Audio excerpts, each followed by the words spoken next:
કચ્છમાં સ્થાનિક સ્વરાજ્ય સંસ્થાની ચૂંટણીમાં કેટલાક ચૂંટણી અધિકારીઓ નિયમોનું ગલત અર્થઘટન કરે છે. પરિણામે ઉમેદવારો ફોર્મ ભરવામાં દીધા અનુભવતા હોવાની માહિતી આજે પત્રકાર પરિષદમાં જિલ્લા પ્રમુખ વી.કે. હુંબેલે વ્યક્ત કરી હતી. સ્થાનિક સ્વરાજ્ય સંસ્થાની ચૂંટણીમાં ફોર્મ ભરવા માટેના કાઉન્ટડાઉન શરૂ થઈ ગયું છે. સંભવત આજ રાત સુધીમાં ભાજપ કોંગ્રેસની ઉમેદવારની સૂચિ જાહેર થાય તેવી શક્યતા છે.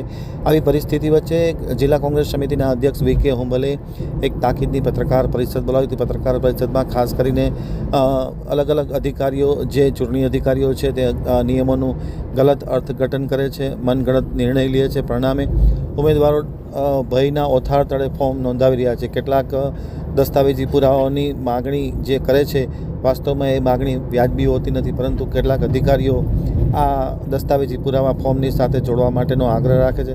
પરિણામે ઉમેદવારો ભયના ઓથાર તળે ફોર્મ ભરતા હોય તેવી માહિતી મળતાની સાથે જ વી.કે. હુંબલે જિલ્લા કલેક્ટર અને ચૂંટણી અધિકારી આનંદ પટેલને સમગ્ર ઘટનાથી વાકેફ કર્યા છે અને અધિકારીઓને સંબંધિત સૂચના આપે તેવી અપીલ પણ કરી છે.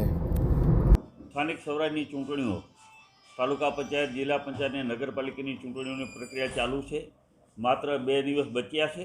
ત્યારે એમાં ઉમેદવારી ફોર્મ ભરવા માટે ઘણી વખત ઉમેદવારો અવઢવમાં રહેતા હોય છે અને બિનજરૂરી દસ્તાવેજો જ્યારે ચૂંટણી અધિકારીઓ માંગતા હોય ત્યારે ઉમેદવારોમાં ડર અને ભય ફેલાતો હોય છે. એટલા માટે થઈને ઉમેદવારોમાં ડર અને ભય ન ફેલાય એટલે જે ચૂંટણીના નિયમો છે એનાથી તમામ માહિતગાર થાય ઉમેદવારો.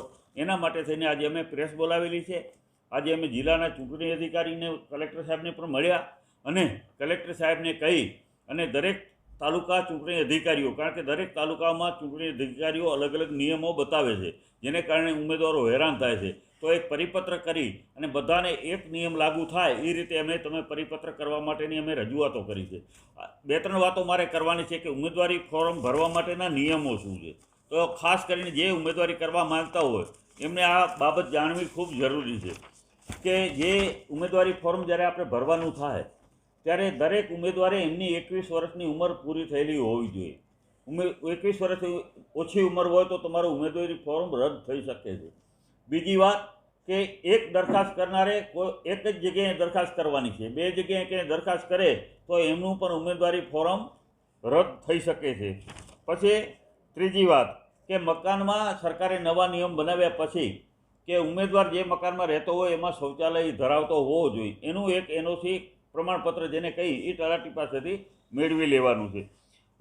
ઓગસ્ટ 2006 પછી ત્રીજા બાળકનો જન્મ થયેલો ન હોવો જોઈએ, નહીંતર ઉમેદવારી ફોર્મ એનું રદ થઈ શકે છે.